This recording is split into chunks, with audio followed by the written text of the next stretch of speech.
Bonjour à tous et bienvenue dans la revue de presse Afrique du jour.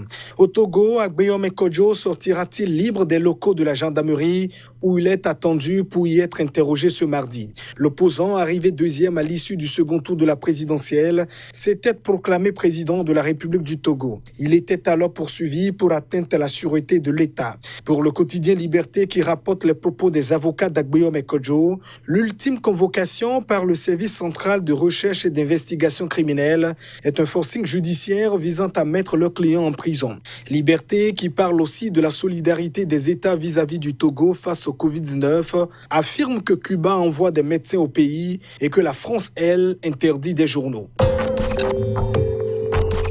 Au Cameroun, le président Paul Biya a mis la main à la poche pour témoigner sa solidarité à ses concitoyens. Le quotidien Le Soir, qui évoque l'information, parle d'un nouvel élan de générosité de Paul Biya. Le chef de l'État vient de frapper un grand coup d'humanité en faisant un don aux 360 arrondissements du pays. Le montant total des dons s'élève à plus de 2 milliards de francs CFA. Mais ce geste ne touche pas les Camerounais de l'étranger qui ont une autre préoccupation. Ils ont le sentiment d'être abandonnés et appellent le gouvernement au secours. C'est cela le mal du pays, conclut le quotidien Mutation.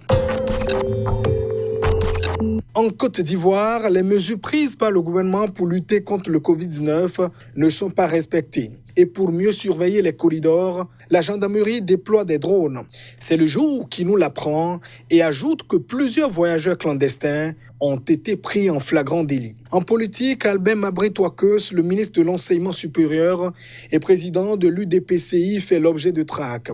Il y a 3 complots pour le réduire, estime le Nouveau Réveil, qui rapporte dans ses colonnes des révélations sur ce qui se tramerait contre celui que beaucoup surnomment déjà l'os dans la gorge d'Alassane Ouattara.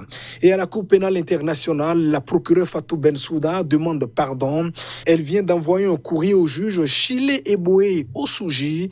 Le quotidien d'Abidjan souligne que la lettre est envoyée avant l'audience du 11 mai prochain.